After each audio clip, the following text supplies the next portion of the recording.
안녕하십니까. 안녕하세요. 한 주 동안 안녕히 지내셨는지요? 하나님의 은혜와 은총이 함께하는 우리 모든 성도님들께 임하기를 바랍니다. 오늘은 제 71장 다윗의 범죄와 회개라는 제목의 장을 보도록 하겠습니다. 성경에서 지워버리고 싶은 장이 있다면 아마 이 사무엘하 11장이 아닐까. 다윗이 정말 순수하게 흠도 없고 점도 없는 인물이 될 수 있었는데 이 사무엘하 11장의 사건으로 말미암아 그의 인생이 물론 그가 회개하고 하나님의 은혜와 은총을 경험했지만 사무엘하 11장은 참 이 보통의 저자라면 기록하지 않았을 내용의 장이 사무엘하 11장의 내용입니다. 옛날에 나무를 잘 타기로 소문난 유명한 사람이 있었습니다. 근데 그가 늙어서 이제 더 이상 나무를 타지 못하게 되었는데 한 젊은이가 나무에 올라가서 가지를 자르는 일을 하는데 그 나무 잘 탔던 이 늙은이가 그 사람을 이렇게 감독하고 있었습니다. 그런데 늙은이는 그 젊은 사람이 가지를 자르고 막 아주 위험한 순간에도 별 말을 하지 않고 있다가 일이 끝나서 그 젊은 사람이 내려오게 되었고 지붕 높이만큼 3m 정도 되는 높이만큼 딱 이르렀을 때에 이렇게 말했습니다. 잘못 디디지 말고 조심해서 내려오게 라고 그렇게 이야기를 하는 겁니다. 그 젊은이가 나무 위에서 물었습니다. 이만큼 내려왔으면 뛰어내려도 될 텐데 왜 이제서야 그런 주의를 주십니까? 높은 데서 막 이렇게 작업을 하고 가지를 치고 할 때는 이 늙은이가 아무 소리 안 하다가 한때 잘 나무를 탔더니 문이 안 하다가 거진 다 끝내고 이제 다 이제 뛰어내려도 될 만한 그 높이까지 왔었는데 그때 하는 말이 주의해라, 조심해라 그렇게 근데 이 늙은이가 뭐라고 말을 하냐면은 바로 그것이다. 눈이 아찔해지고 가지가 휘청거릴 때는 누구나 스스로 주의하니까 말할 필요가 없지만 실수는 아무것도 아니라고 여길 때 일어나게 마련이다. 그러니까 누구든지 그때에 대해서는 실수를 하지 않을 것이다 라고 하는 그때의 실수가 온다. 군대에 있을 때 이제 말년병장 떨어지는 낙엽도 조심하라 그런 말이 있거든요. 이제 곧 제대가 하는데 그 제대하기 전에 떨어지는 낙엽에도 넘어지고 엎어지고 할 때가 있다. 조심하라는 거죠. 그래서 이분도 이렇게 조심하라고 얘기하는 것입니다. 이거 요시다 갱코의 도연초라고에 나오는 이야기인데 정말 조심해야 될 때는 전혀 일어나지 않을 정말 평범한 그때에 자만하는 마음에 모든 사건과 사고가 일어난다는 것입니다. 정희재라는 이 초등학교 학생이 있었습니다. 이 학생이 2004년도에 그 가족들과 함께 지리산을 등반하게 되었습니다. 이 등산을 하다가 아빠가 먼저 앞서서 가라고 했더니 이 아이가 그냥 막 젊은 아이가 초등학교 아이들은 얼마나 이 달리기를 좋아하는지 뛰어갔다가 다시 왔다가 뛰어갔다가 다시 왔다가 그렇게 하지 않습니까? 그래서 아이가 그냥 막 먼저 가라 그래서 가족들보다 먼저 갔는데 그만 이제 실종되었던 것입니다. 그래서 실종돼서 한 40시간 후에 구조가 되었는데 이 아이가 40시간 동안 아이가 산에 혼자 있었기 때문에 무서웠는데 밤이 되니까 두렵고 무서울 때 아버지가 해준 말씀이 생각이 났어요. 아버지가 아들한테 산에 자주 올라다니면서 그런 얘기를 했는가 봅니다. 우리나라 산에는 사나운 짐승이 살지 않는다 라는 말을 했던 게 기억이 나요. 그래서 다른 나라는 뭐 정글이나 그런 데서 뭐 호랑이도 나오고 미국에는 곰도 나오고 그러지 않습니까? 근데 우리나라에는 산에는 사나운 짐승이 살지 않으니까 그 말이 용기를 가지고 배낭에서 자기 침낭이 있었거든요. 그 침낭을 꺼내가지고 그 밤을 그냥 나무 밑에서 바위 틈에 끼어서 잠을 잤습니다. 그리고 그 다음날 가족을 찾기 위해 온 산을 이제 다니기 시작했습니다. 뭐 열매나 그런 걸로 막 먹고 그러다가 또 날이 저물었는데 이제 비가 보슬보슬 그렇게 내려오는 것이었어요. 근데 이 아이가 또 아버지가 해줬던 다른 말이 생각났습니다. 그게 뭐냐면은 산에서 비를 맞고 잠을 자면 죽을 수 있다 라는 말이 생각났어요. 그래가지고 침낭으로 자기 머리를 이렇게 씌우고 그 다음에 뜬 눈으로 밤을 지샌 것입니다. 그리고 그 다음날 구조가 되었습니다. 그러니까 이 아이가 이 사람들이 막 구출하는 사람들에 의해서 구조가 된 게 아니라 이 아이가 그렇게 이튿날 밤을 보내고 밑으로 내려가서 스스로 이제 내서 구조가 되었는데, 이 아이가 초등학교 4학년밖에 되지 않았지만 그 지리산에서 실종되어서 40시간 동안 헤매고 다녔지만 이 아이가 죽지 않고 살아날 수 있었던 것은 그 아빠가 해준 이 두 가지의 말을 잊지 않고 있었기 때문입니다. 우리나라 산에는 무서운 짐승이 살지 않는다. 산에서 비를 맞고 잠을 자면 죽을 수 있다 하는 이 아버지가 했던 말을 잊지 않고 기억했기 때문에 살아날 수가 있었습니다. 여러분, 육신의 아버지 이렇게 아이를 위하여 좋은 말을 해주는데, 살아날 수 있는 말을 해주는데, 우리를 사랑하시는 영적 아버지, 하나님 아버지께서 우리를 이게 어떤 말을 해주실까? 이 세상을 살아가면서 정말 중요한 말씀들을 해주시는데 그 말씀들을 기억해야 됩니다.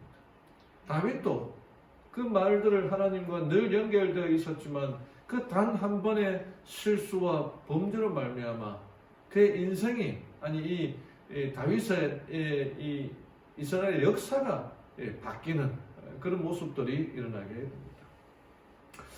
오늘 연구할 성경의 범위는 사무엘하 11장 그리고 12장. 11장에는 다윗의 범죄, 그리고 12장에서는 나단 선지자가 와서 다윗에게 당신이 바로 그 사람이다 라고 하는 장면이, 그래서 회개하고 일어났던 장면들이 나옵니다. 그래서 이 다윗의 이야기 사무엘하 11장을 기준으로 다윗 범죄 전의 다윗과 범죄 후의 다윗의 모습들이 이제 나타나게 됩니다. 이걸 이제 사무엘 상하를 이렇게 크게 나눠보면요, 참 슬픈 역사죠. 여기에 이 8장부터는 이제 사울의 인생 곡선인데 쭉 처음에는 그가 하나님을 잘 믿고 열심히 가려고 하다가 어느 순간 그의 마음에 자만심, 교만한 마음, 질투심이 들어오면서 그의 인생이 땅으로 떨어지게 됩니다. 그리고 다윗은 처음에 왕이 되기 전 10년 동안 사울 왕에게 쫓겨다녔지만 그럼에도 불구하고 하나님의 말씀을 붙들고 살았으나 그가 이제 왕이 되고 이제 이 외적과의 모든 전쟁을 끝내고 평화가 찾아왔을 때 그때 범죄함으로 말미암아 그의 인생의 곡선이 나락으로 이렇게 떨어지게 됩니다. 나락으로 떨어지면서 그의 범죄 이후에 그 죄의 결과로 다윗에 있던 여러 명의 아들들 중에 4명의 아들이 죽으면서 반역과 배신과 왕자의 난이라 할 수 있겠죠. 그런 슬픈 이야기들이 나타납니다. 그래서 사무엘하 11장 읽고 12장, 13장부터 쭉 읽으면은 답답합니다.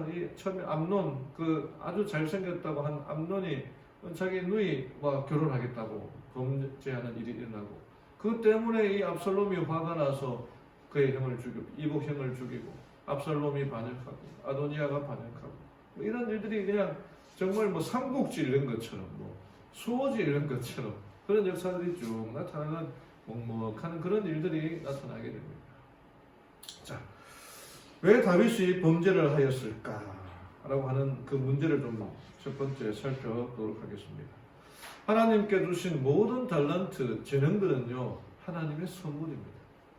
근데 그게 내 것이다 라고 생각하고 내 마음대로 사용하기 시작할 때에 자만, 교만한 마음이 싹트면서 하나님과 멀어지게 되는 거죠. 하나님과 멀어지게 된다는 건 이 선풍기가 잘 돌아가다가 이 전원을 빼는 것과 마찬가지입니다.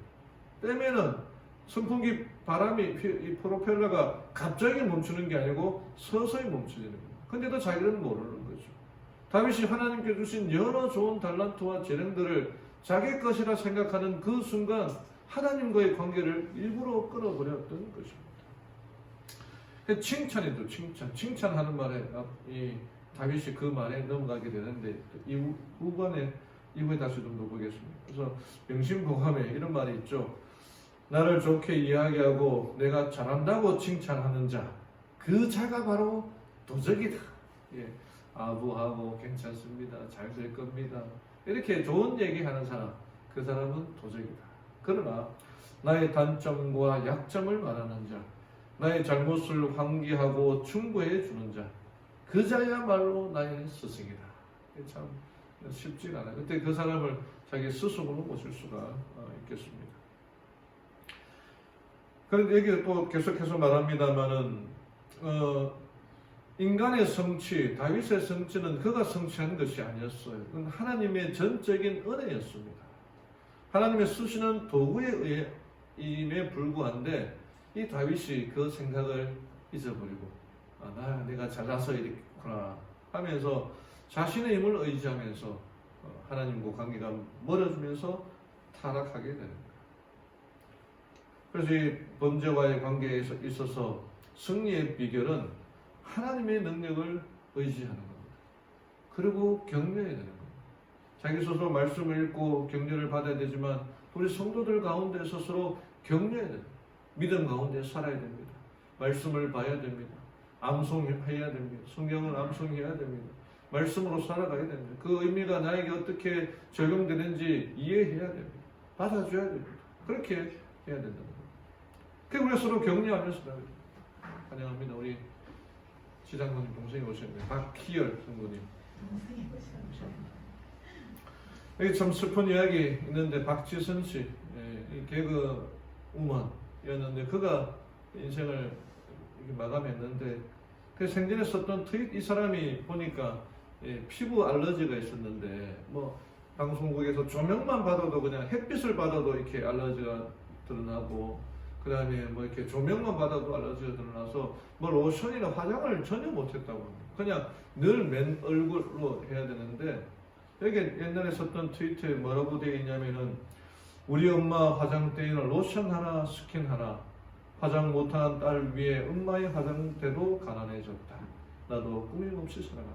그러니까 이 엄마 입장에서 딸이 화장을 못하니까 여자의 심정이 꾸미고 싶은 게 그 여자의 마음 아닙니까, 그죠? 그래서 막 꾸미고 그리고 싶은데 그걸 그리면 그냥 이 피부가 뭐 이게 뭐랍니까 폭발한다 그러 이렇게 막 이렇게 뒤집어진다라고 그렇게 설명을 하더라고요. 못하니까 엄마도 그 딸이 그걸 못하니까 엄마도 안 했다고 그렇게 하는 것입니다.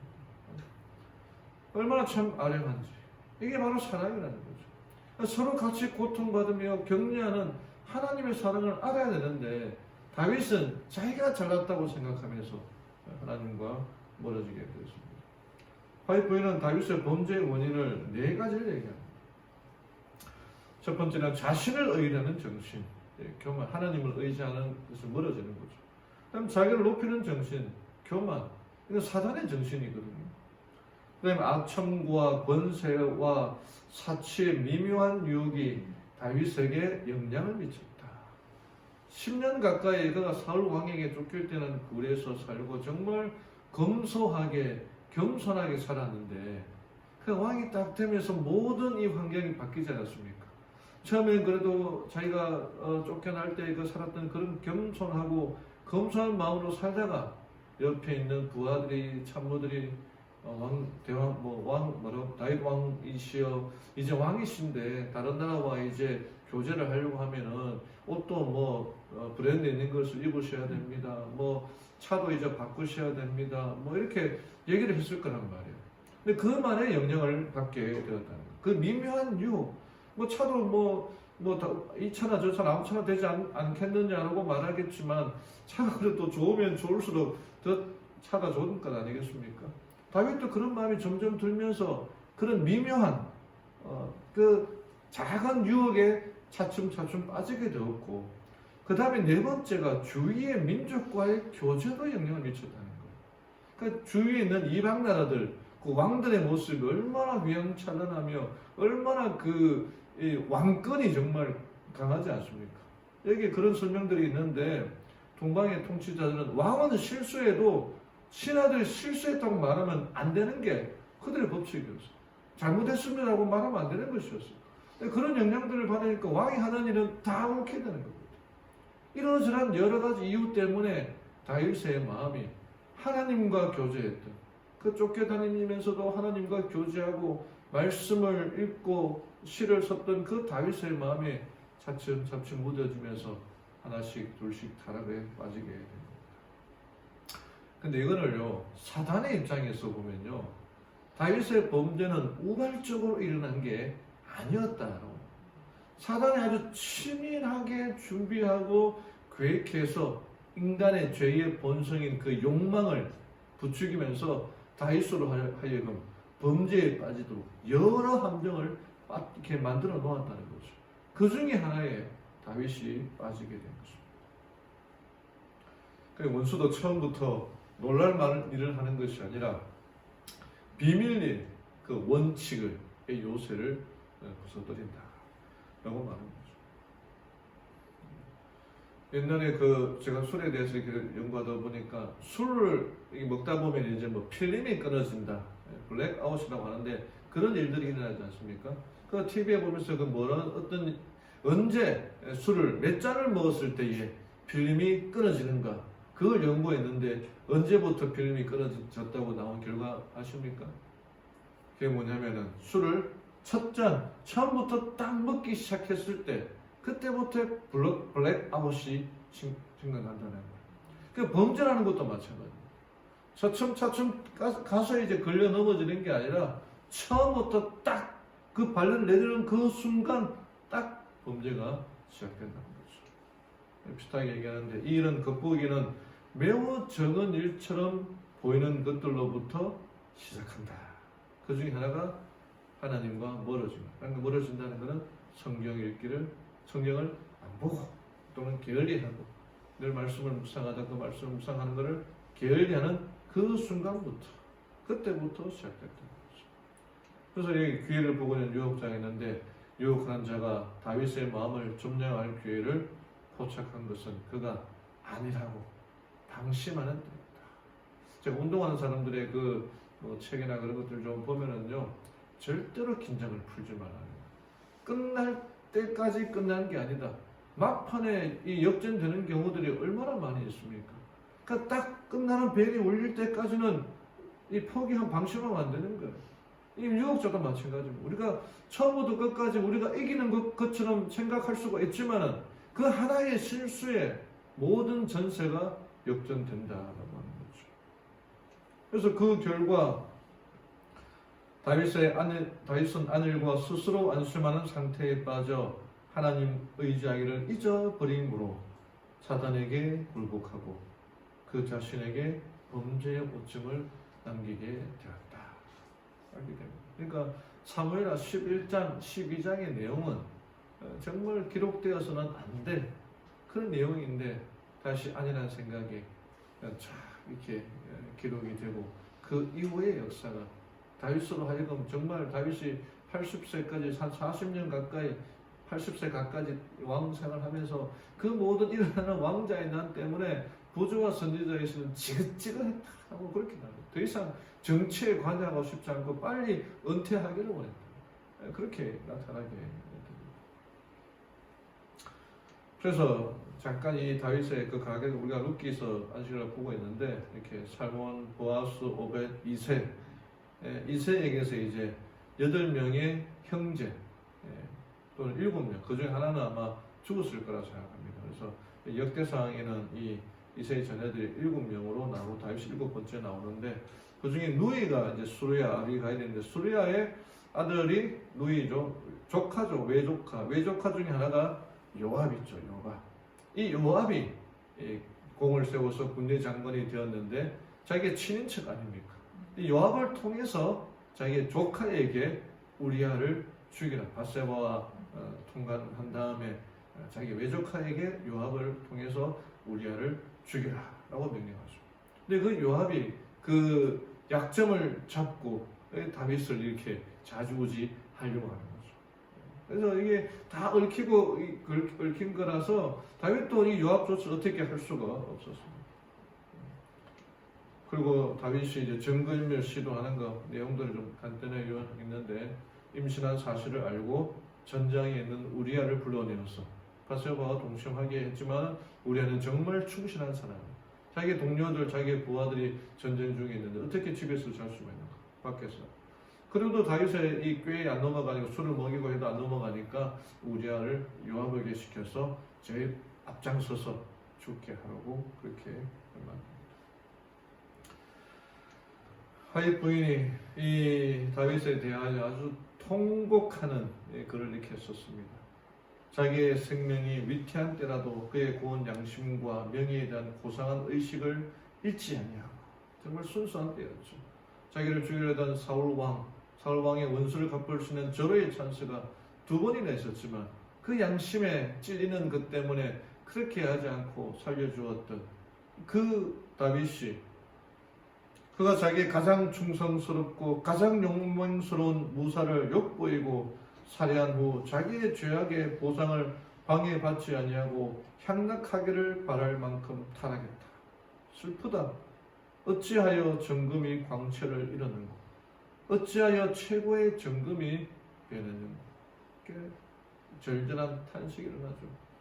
그래서 이 바세바의 아버지가 이제 아히도벨인데, 그 아히도벨이 이제 또 나중에 압살롬이 반역했을 때 압살롬의 편에 서면서 다윗을 죽이려고 기가 막힌 묘책을 내거든요. 물론 그것이 후세 때문에 이루어지지 않았지만 그 모든 일들이 이 다윗의 범죄로부터 파생되어서 일어나는 것입니다. 하윗 부인은 분명하지만 간단하게 말합니다. 시작하면 안 되는데 다시 제가 자, 여기 이제 보면은요, 하윗 부인은 범죄의 길을 피할 수 있는 단 한 가지 방법이지만 아주 간단한 방법입니다. 그게 설명되어 있는데, 여기 이제 아까 보려고 했던 그 그림이 이제 미군 군인이 이제 아주 무술을 잘하는 유단자인데 칼을 든 사람을 만났을 때 제압하는 방법을 설명해 줍니다. 여러분, 칼을 든 사람을 만났을 때 이 사람이 가르쳐 주는 건 엄청나게 쉬워요. 유단자가 아니더라도 할 수 있는 행동입니다. 뭘 것 같습니까? 잘 아실 텐데 한번 보시죠. 어떻게 하는가. 칼을 든 사람을 대할 때에 어떻게 하는 게 최고의 방법인가, 그런 설명들을 해주는 겁니다. 상대방이 칼을 들었을 때 누구나 따라 할 수 있는, 어떻게 했을까요? 도망가고 쉽습니까? 어렵습니까? 전에 본 영상이 있어가지고 다른 영상들, 칼을 든 사람을 만났을 때 대처하는 법, 이렇게 영상을 좀 찾아봤거든. 그랬더니 뭐 이렇게 해라, 이렇게 하고 뭐 잡고 뭐 이렇게 하라 그러는데, 실전에서는 뭐 이렇게 영화 같은 데서 칼 들고 막 뭐 탁탁탁 타고 다 되지만은, 실전에서는 2명, 3명이 붙어도 칼 든 사람 한 사람을 당해내지 못하더라고요. 어떤 사람이 이제 고무로 된 칼을 갖고 이제 해보라고 그랬는데, 그냥 막 찌르니까 아무리 무술 유단자 하더라도 이겨낼 수가 없다. 여러분, 사탄의 유혹, 사탄의 그에서 최고의 방법은 뭡니까? 범죄하려고 일어난 그곳에 안 가는 거예요. 여기 그 아담 하와 때도 하나님께서 분명히 말씀하셨죠. 선할 걸 어떻게 하라 그랬습니까? 보지도 말고 만지지도 말고 가까이 가지도 말라. 최고의 방법. 내가 그래도 뭐 IQ가 아담이, 내가 우리 IQ가 3000이 넘는다 그러고 뭐 그러지 않습니까? 뭐 사단과 대화해도 난 얼마든지 그 토론과 논쟁에서 이길 수 있다라고 생각했겠죠. 그러나 그 결과 어떻게 되었습니까? 최고의 방법, 정말 간단하죠. 제가 내용들을 봐도 다윗의 그 범죄하는 그 과정, 뭐 이거 쭉 읽어봐도 유혹을 이기는 방법은 너무 간단합니다. 너무 짧아요. 그냥 도망가는 게 최고라는 거죠. 이제 이후에 이제 나단이 와서 견책하죠.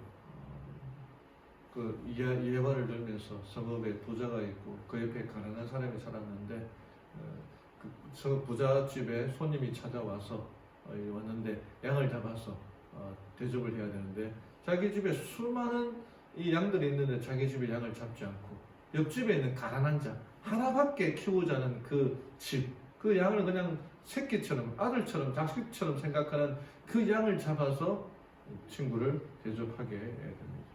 이 이야기를 듣던 다윗이 버럭 화를 내면서 그 사람이, 그런 나쁜 놈은 어디 있는가?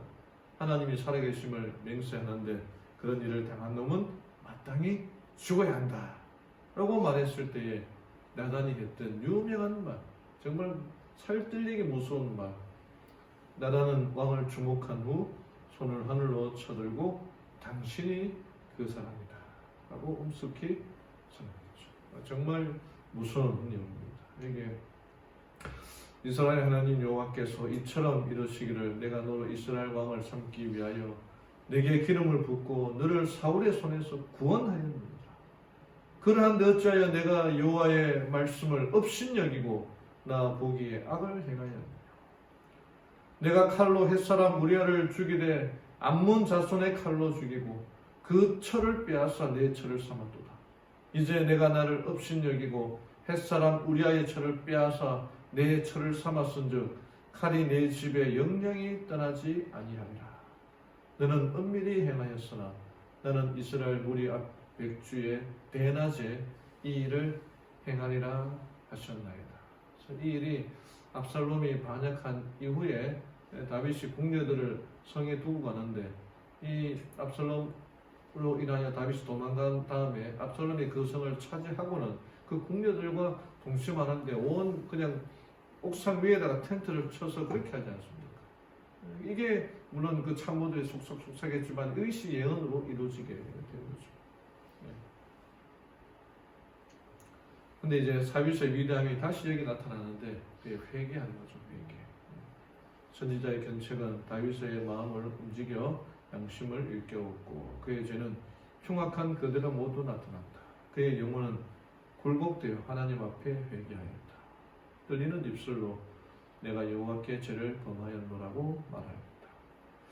다윗의 회개는 성실하고 깊은 회개하였다. 자기의 죄악을 변명하려고 노력하지도 않았다.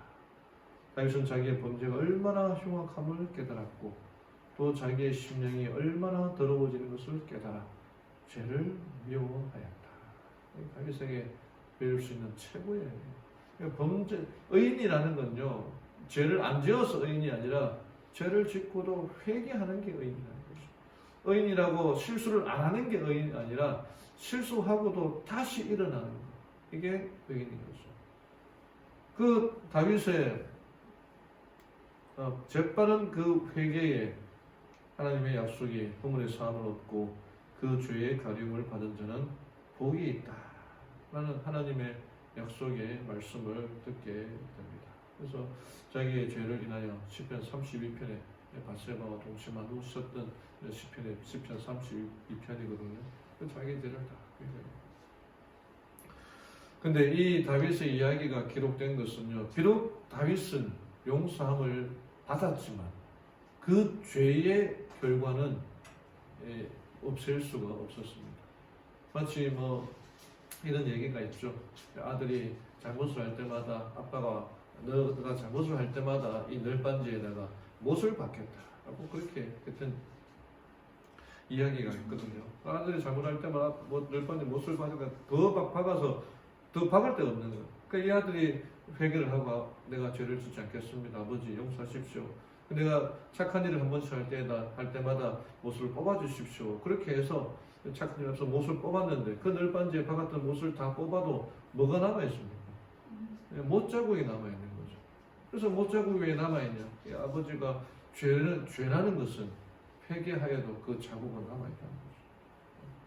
그러니까 아예 유혹의 현장에 가지 않는 게 최고랍니다.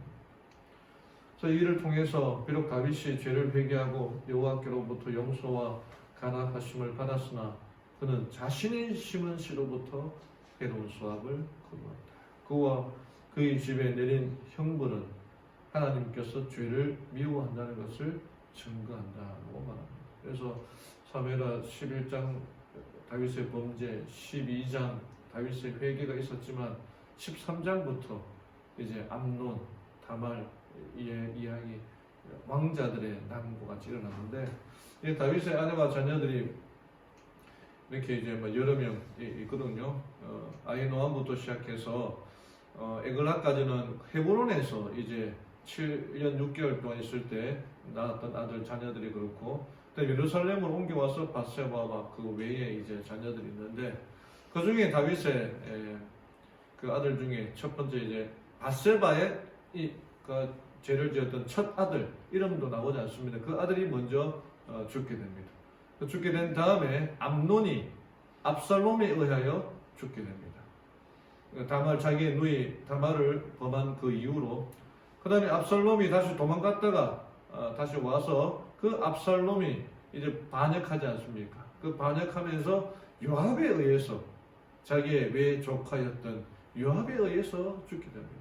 분명히 다윗은 압살롬 죽이지 말라고 그랬거든요, 요압에게. 근데 그 요압이, 그러니까 요압이 이제 바세바의 관계를, 그 약점을 쥐고 있으니까 뭐 무서울 게 없는 거죠. 그 요압이 압살롬을 죽입니다. 그리고 아도니아는 물론 다윗이 죽은 다음에 이 반역하려고, 아도니아는 다윗이 죽기 전에 반역을 했다가 그때 성소의 제단을 도망갔다가 성소의 제단불을 붙잡고 있는 관계로 죽지 않았습니다만, 다윗이 죽은 이후에 아도니아가 잘못하는 바람에 죽게 됩니다. 그러니까 4명의 이 아들들이 죽게 되고, 솔로몬도 역시 그 영향을 받았을 것이라 생각됩니다. 처음에는 그가 믿음대로 살려고 했지만 절정에서부터 계속 내려오면서 엉망으로 살아가지 않습니까? 물론 다시 그가 죽을 때 회개하고 돌아왔지만 그 다윗의 죄의 결과가 어마무시하다는 거죠. 하는 것들을 알 수가 있습니다.